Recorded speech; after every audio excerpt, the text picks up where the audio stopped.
aqui. Bom, então a gente vai falar sobre resposta a micro-organismos, a bactérias. E aí eu tô falando para vocês que a inflamação faz parte de uma resposta imune inata e também da resposta imune adaptativa. Afinal de contas, eu tenho esses sinais e sintomas também na resposta imune adaptativa. Via de regra, a inflamação é um processo que vai acontecer em toda a resposta imune inata. Pode ser que não aconteçam todos os pontos dessa inflamação, mas ela vai acontecer de alguma forma. Gente, deixa eu ver aqui. Aí, deu certo. Bom, então o que eu posso sentir no local da minha inflamação? Então, vamos supor que eu bati a mão em algum lugar, ou melhor, eu queimei, ó. Não sei se dá para vocês verem, eu queimei o braço, né? Então, queimei o braço, o que eu senti imediatamente no local da minha queimadura? Calor. O calor é o primeiro sinal que a gente tem de que, aliás, sinal não, sintoma, né? O primeiro sintoma que a gente tem de que o nosso metabolismo local, do local dessa queimadura ou de qualquer outra injúria celular, eu aumentei o metabolismo celular ali naquela região. Então, seja para sequestro de novas células de defesa. Então, imagina, queimou aqui, meu tecido está sendo agredido, várias células de defesa começam a migrar para aquela região, tá bom? Então, nisso que essas células começam a migrar, elas começam a metabolizar, a formar metabólitos ali nessa região. Então, eu aumento a temperatura dessa região. Também outro motivo para eu aumentar a temperatura da região é tentar conter o micro-organismo. Eu falei para vocês que existe uma diferença entre febre e hipertermia. A hipertermia é uma situação onde eu tenho aumento de temperatura do meu corpo ou de qualquer parte do meu corpo, mas que não é porque eu quero, não é voluntário, é involuntário. Em que momento que eu posso ter hipertermia? Por exemplo, um dia está muito quente, eu saio lá fora, o meu corpo ele esquenta, ele fica mais quente. Por quê? Porque a temperatura ambiente está quente. E aí eu tenho que tentar manter o meu metabolismo funcionante e tentar transpirar para que eu perca esse calor. Então, isso é uma hipertermia. Quando que eu tenho um calor que ele é gerado por mim propositalmente? Quando eu tenho febre, por exemplo, né? A febre, ela vai acontecer porque eu quero matar o meu patógeno. O meu patógeno, ele tem uma temperatura ideal de sobrevivência, que geralmente é entre 36 e 37 graus, que é a nossa temperatura corporal, dependendo da região do nosso corpo, né? Então, de um modo geral, entre 36 e 37 graus. Então, esse é um calor voluntário, ele acontece porque eu quero, tá? Não que eu controle, tá? Eu não controlo a minha febre, né? O meu corpo, ele tem um sistema de controle da minha febre e acontece porque eu preciso que aconteça. É diferente da hipertermia. Então, esse é um dos sinais cardeais da inflamação. Outra situação é o avermelhamento. Por que acontece? Por que fica avermelhado? Por que fica inchado? Porque naquela região eu tenho vasodilatação. Então, muitas vezes, essa vermelhidão, ela vem de um processo de saída de hemácia, porque pensa, o vaso está com as células assim, ó. E aí, quando eu tenho um processo inflamatório, uma agressão, essas células do meu tecido sanguíneo, elas vão se distanciar. Por que elas se distanciam? Porque agora as minhas células de defesa conseguem passar por esse buraquinho aqui. E aí, se ela consegue passar por essa abertura do vaso, né, esse distanciamento de células que eu tenho no vaso, ela consegue chegar até a superfície do meu epitélio. Deu para entender isso? Então, eu tenho migração de células de defesa, quando eu tenho uma agressão no meu tecido, eu tenho migração de células de defesa de dentro da minha corrente sanguínea para fora dessa corrente sanguínea, direto no tecido onde está sendo agredido. Deu para entender? Falem comigo aí. Sim. Beleza. Ai, que bom, vocês estão me ouvindo. Porque eu tô aqui, ó, tá tudo tão parado que eu falei, meu Deus, será que estão me ouvindo? Mas tudo bem. O inchaço vai acontecer da mesma forma, gente. Se eu tenho líquido Intravascular, dentro do vaso sanguíneo, eu tenho líquido, né? Que além das minhas células sanguíneas, é o que dilui essas células sanguíneas e que gera fluidez para esse tecido sanguíneo.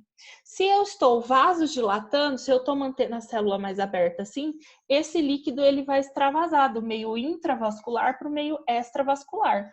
Por isso que eu tenho esse inchaço, que na verdade é um edema, né? Um extravasamento desse líquido intravascular para o meio extravascular, tá? Então eu começo a ter esse inchaço. Tem alguns casos, por exemplo, em queimadura, assim, que não é uma pancada nem nada disso. Às vezes não incha tanto, né?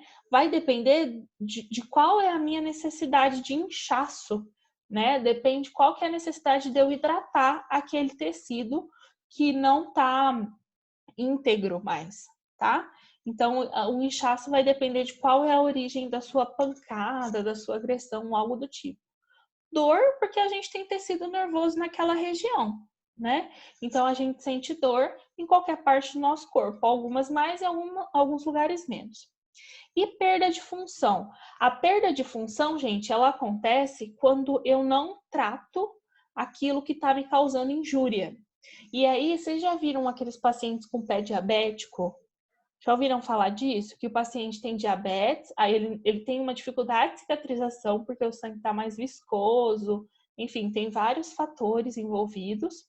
E aí esse paciente ele tropeça, bate o dedinho no canto da mesa lá, e aí esse paciente ele vai e acaba até perdendo o dedo, porque o dedo fica preto, né? Ele não tem mais a função que ele tinha, né? E quando a gente fala de perda de função, são as células que estão presentes ali naquele órgão, naquele tecido, em qualquer coisa que seja, né, um membro, qualquer coisa que seja, que perde essa função.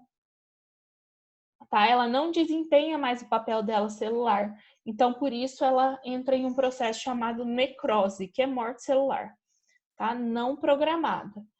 E aí eu já vou diferenciar aqui para vocês dois termos, que eu acho que vocês já viram em biologia celular, mas a gente vai se lembrar aqui.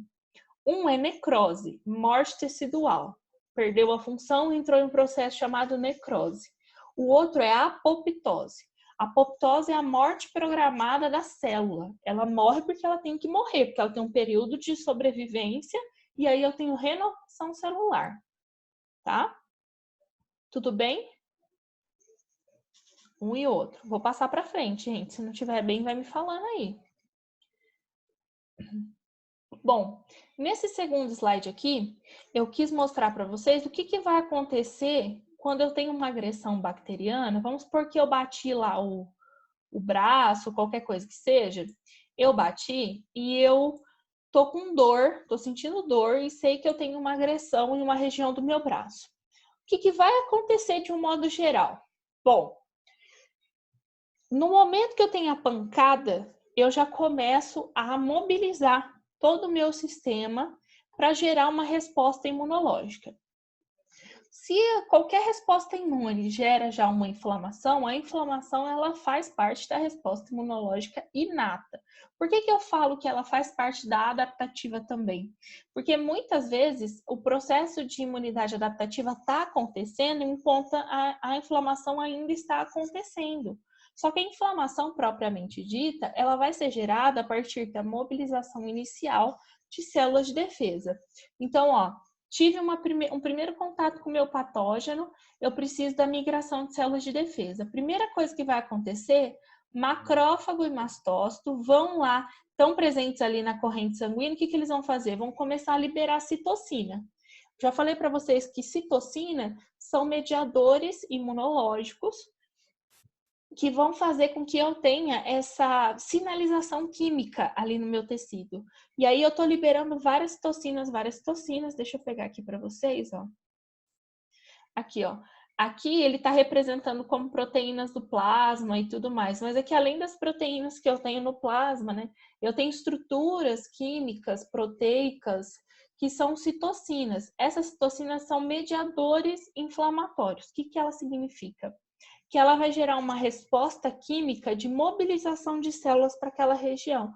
Então, aqui, ó, o macrófago recebeu essa informação viu que tem um patógeno ali e começou a liberar sinalizadores, as citocinas. As citocinas estão gerando essa informação para outras células, para outras proteínas, para outras estruturas. O que eu vou ter agora? Uma cascata de sinalização. O que é essa cascata de sinalização? A gente já falou no primeiro bimestre, sistema complemento. Tá? Esse sistema complemento nada mais é do que uma cascata de proteínas, de estruturas, de citocinas que vão se informando entre si. O que ela vai fazendo? Ela vai passando informação para uma proteína, depois ela passa para outra, depois ela passa para outra, depois ela passa para outra.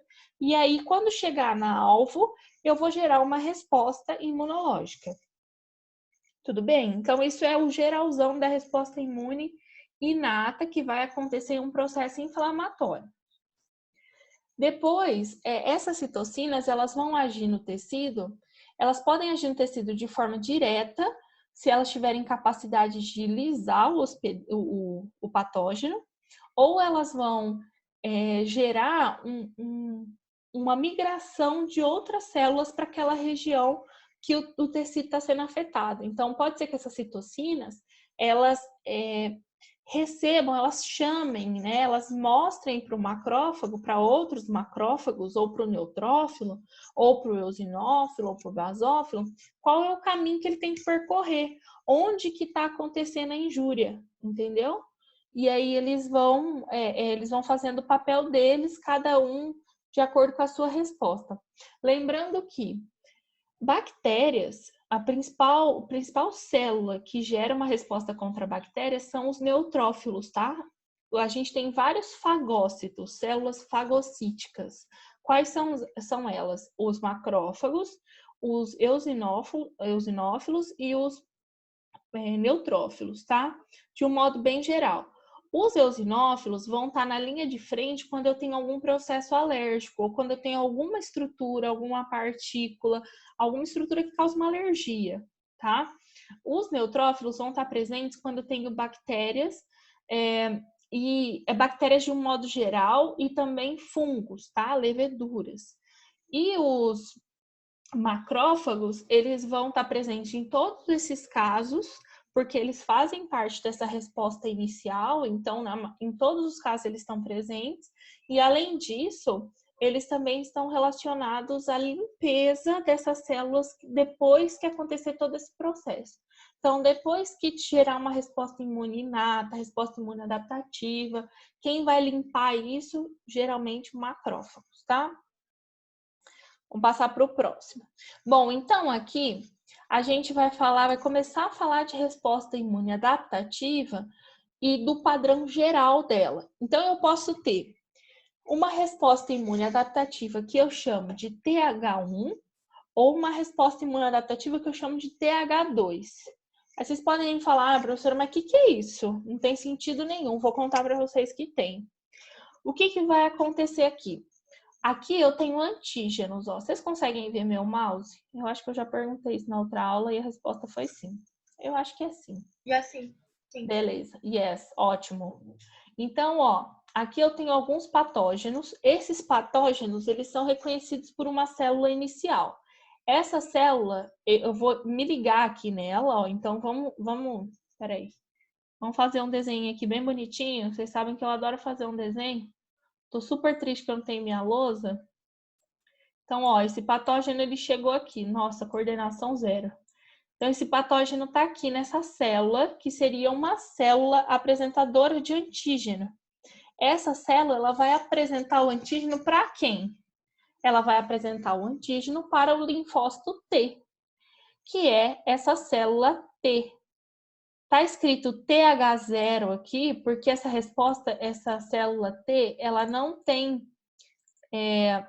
resposta pré-estabelecida. Então, ele é um linfócito T indiferenciado, tá? Vamos lembrar dessa forma que eu acho que é mais fácil. Ele é um linfócito T que não tem um padrão de resposta. Sabe assim, quando você está assistindo um filme, chegou lá na parte que o mocinho tá preso, né? você já sabe que o mocinho vai ser solto. Afinal de contas, em filme nenhum o mocinho morre, salvo alguns filmes, né? Então já existe um padrão para aquele filme onde você tem um bonzinho e um ruim. Agora, na célula de defesa, no sistema imune adaptativo, a gente não tem um padrão de resposta, porque vai depender de qual é o tipo de micro-organismo. Tá bom? Então, essa célula T, ela não vai apresentar padrão, ela está aberta para tudo, para a vida dela. Então, chegou aqui na célula T, essa célula apresentadora de antígeno mostrou que antígeno que é. E aí, essa célula T vai decidir se ela vai fazer uma fagocitose ou se ela vai gerar uma resposta adaptativa de memória, tá? Por isso que a gente tem resposta TH1 e resposta TH2. A resposta TH1 é aquela que vai fazer com que esse antígeno que foi reconhecido ali pela célula T sofra uma fagocitose. Fagocitose, já falei para vocês o que é. Fagocitose é quando um fagócito, uma célula fagocítica, ela engloba esse patógeno e ela degrada esse patógeno no seu interior, tá? Por ação de lisozimas, enfim, tudo mais. Agora, a resposta da célula TH2, ela vai fazer com que o meu plasmócito, e eu já falei para vocês o que é plasmócito, o plasmócito é uma célula, um linfócito B, que passou por um processo de diferenciação para produzir anticorpos, tá?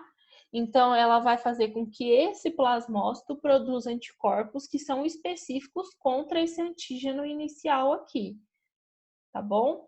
Então, eu tenho dois tipos de resposta possíveis quando o linfócito T reconhece o meu patógeno. Eu posso ter uma resposta que a gente chama de resposta TH1, que é mediada por um linfócito T, que vai gerar essa resposta, que é basicamente chamar fagócito para fazer fagocitose, e eu tenho a resposta TH2, que é aquela onde o plasmócito o linfócito B vai se diferenciar em plasmócito e vai formar anticorpos. Dúvidas a respeito disso? Bora, gente, dúvida? Aqui é hora de ter dúvida. Não, pronto. Não? Tudo bem? Todo mundo, gente? Só você que tá comigo, Larissa. Foi você que respondeu? Por enquanto tá de boa, pro. Então tá bom. Giovana também. Beleza. E aí, gente, a gente precisa... Tô lerda hoje. É porque jantou, Bárbara, tá vendo? Não pode jantar. O estudante hoje em dia não pode nem jantar. Ainda mais se tiver tendo aula remota, né? Bom, e aí antes da gente falar efetivamente de como essa resposta funciona, eu queria chamar a atenção de vocês para moléculas do complexo principal de histocompatibilidade. Eu falei para vocês que a gente tinha classes de MHC, classes de complexos de histocompatibilidade. Então, o que significa isso? Né? Que estranho, né? Por que a gente tem esse nome? O complexo principal de histocompatibilidade, ó, histo é tecido, tá? Compatibilidade é quando uma coisa reconhece a outra. Então, vamos pensar assim.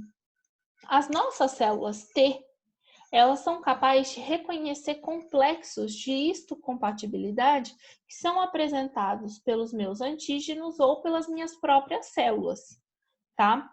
E aí, ó, tem mais 10 minutos, tá, gente? Em 10 minutos vai fechar a aula, eu vou mandar lá no grupo de novo. Aí vocês entrem rapidinho e a gente continua. Sem problema não. O que vai acontecer? Essas moléculas nada mais são do que estruturas proteicas ou glicoproteicas formadas por peptídeos, tá? Vocês já viram peptídeos lá com o Carlos? Se vocês não viram ainda, vocês vão ver. Já entraram nisso ou não?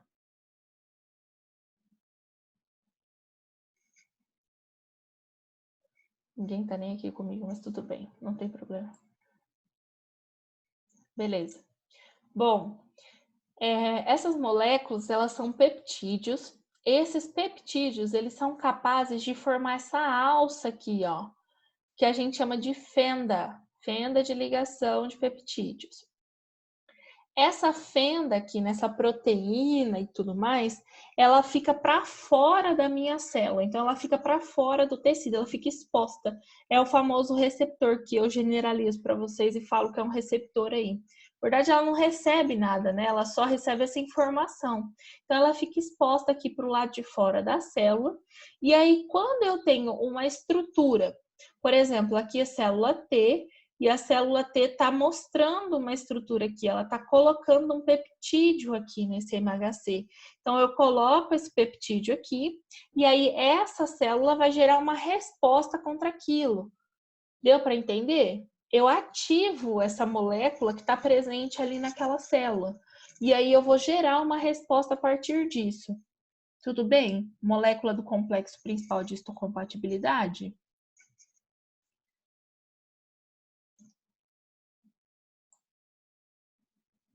Vimos sim. Ah, ótimo. Beleza. Então tá. Então, beleza. Eu tenho dois tipos de MHC, dois tipos de moléculas, tá? Um que eu vou chamar de MHC de classe 1 e o outro que eu vou chamar de MHC de classe 2. Qual que é a diferença entre elas? Na verdade, é só a composição química. Aqui vocês podem ver que eu tenho uma alça que é alfa 1, alfa 2, aqui beta 1, beta 2. Então, eu tenho estruturas que elas são similares na sua forma, mas na constituição elas são diferentes. Então, elas formam essas proteínas grandes aqui, ó, que parece até um cromossomo. Parece um cromossomo meio X, assim, meio cruzadinho, assim, tá? Então, essa seria de classe 2. A de classe 1, ela tem só uma alça, que é beta 2M. Não precisa decorar a estrutura, mas a diferença está na estrutura química dessas moléculas, estrutura molecular. Tá bom? Então, eu tenho uma e outra. Cada uma dessas moléculas de MHC, né, esse MHC, elas vão participar de um tipo de resposta. Aquela resposta TH1 ou TH2. Então, eu coloquei aqui para vocês. Ah, desculpa, antes de falar sobre isso, eu coloquei os linfócitos para vocês lembrarem, ó. A gente já viu isso. Eu já passei para vocês lá naquele vídeo sobre células que participam da resposta imunológica, mas só para lembrar, ó, o linfócito T auxiliar é aquele que auxilia na resposta imune. O que ele vai fazer? Ele vai pegar aquela informação, então vamos supor que aqui seja o linfócito 0, TH0, tá? De resposta não definida. Ele vai receber informação de uma célula apresentadora de antígenos e ele vai identificar aqui por meio desse MHC, desse complexo, ele vai identificar que antígeno que está presente aqui dentro da célula. Ó, vocês estão vendo aqui o antígeno? É como se fosse um vírus aqui. Né? Então, esse antígeno está aqui dentro. Essa célula está expondo esse MHC. Então, o MHC está presente sempre? Na verdade, o MHC ele vai ser exposto quando eu tenho um antígeno intracelular ou extracelular, mas que está invadindo a minha célula, tá? E aí, quando ela expõe esse MHC, o linfócito T vai reconhecer, e aí esse linfócito T vai gerar citocinas. Essas citocinas, já falei, são sinalizadores, e aí esses sinalizadores vão ativar macrófagos para gerar essa fagocitose. Eles vão favorecer a inflamação, então vai aumentar aquela cascata de sinalização e aquela migração celular para aquela região. E vai fazer com que eu tenha proliferação e diferenciação. Isso aqui é importante, ó. Porque não adianta só aumentar o número de linfócito T ou B. Eu preciso também diferenciá-los. Quando eu estou falando de diferenciação, eu preciso especializar esses linfócitos a fazer uma ação. Então, se eu tenho um linfócito T, eu preciso que ele faça uma resposta TH1 ou uma resposta TH2. Se eu tenho um linfócito B, eu preciso que ele ou auxilie nessa resposta imune e aumente a inflamação, ou que ele gere, ele volte a ser plasmídio, né? Ele passa a ser passa a ser plasmócito e gere anticorpos. Então, eu preciso que ele se diferencie, ele se especialize em uma resposta, tá? Bom, e aí eu tenho outro tipo de linfócito, esse é o auxiliar. Então, é esse aqui, ó, que ajuda na citocina. Eu tenho o linfócito T citotóxico. O T citotóxico, ele vai fazer o seguinte. A célula está infectada aqui, ó, e está expressando esse MHC, o linfócito T vai reconhecer, e aí, como ele já é tóxico, ele vai gerar a morte dessa célula. Olha como a célula está murcha aqui. Quando que isso aqui vai acontecer? Geralmente, quando eu tenho patógenos que são intracelulares. Olha só, aqui o patógeno ele está dentro da célula, só que ele está envolto por uma camada, né? Isso aqui pode ser um vacúolo, uma bolsinha que carrega o patógeno para dentro. Aqui já não. O patógeno ele é intracelular, ele está dentro da célula porque ele só se multiplica lá dentro, como é o caso dos vírus, por exemplo, tá? O que vai acontecer aqui? Quando o vírus, por exemplo, entra dentro dessa célula, qualquer célula que seja, ela começa a expressar algumas estruturas aqui fora, que são moléculas de MHC, moléculas de histocompatibilidade, que falam assim, olha, tem alguma coisa errada dentro de mim, né? Vocês precisam dar um jeito, ela pede ajuda. E aí, quando ela pede essa ajuda, o linfócito T citotóxico vai lá, intoxica essa célula, ele lisa, tá? Ele é citotóxico, ele lisa a célula e gera a morte da célula infectada. Ah, professora, mas eu vou matar a célula do hospedeiro? Então, vai matar a célula do hospedeiro, porque eu não quero que esse patógeno intracelular se espalhe para as outras células. Tá bem, gente? E aí, por último, porém não menos importante, eu tenho um linfócito T regulatório ou supressor. Se eu estiver gerando resposta inflamatória de forma desenfreada, uma resposta atrás da outra, aumentando quantidade de linfócito, aumentando quantidade de macrófago, não só as minhas células infectadas vão sofrer, como todas as outras células em volta vão sofrer um processo inflamatório. Então, pode ser que eu perca muito tecido durante um processo inflamatório. Quem que vai cuidar disso? Quem que vai regular isso? O linfócito T supressor ou T regulatório, ou T inibitório. Ele tem vários nomes. Esse linfócito T regulatório vai fazer com que a migração essa produção aqui, ó, de citocinas, que vocês viram aqui em cima, ela diminua dependendo da necessidade da minha inflamação. Então, se eu não precisar fazer inflamação, se eu não precisar ativar mais linfócito T, linfócito B, se eu não precisar ativar a fagócito, esse linfócito T regulatório ele vai agir. E ele vai agir como? Suprimindo essa resposta mediada por outros linfócitos, tá? Ele faz com que essa resposta diminua a ponto de parar em determinado momento. Então, é porque eu tenho esse linfócito T regulatório, que eu não tenho necrose a toda a inflamação que eu tenho, né? Porque senão, se eu não tivesse quem arrumasse isso, eu ia perder um pedaço do meu tecido toda hora, tá bom? Então, só lembrando os papéis de cada linfócito, tá bom? Pessoal, a sala vai fechar em menos de 1 minuto. Eu vou abrir outra sala e vou mandar lá no grupo, tá? Entrem rapidinho lá.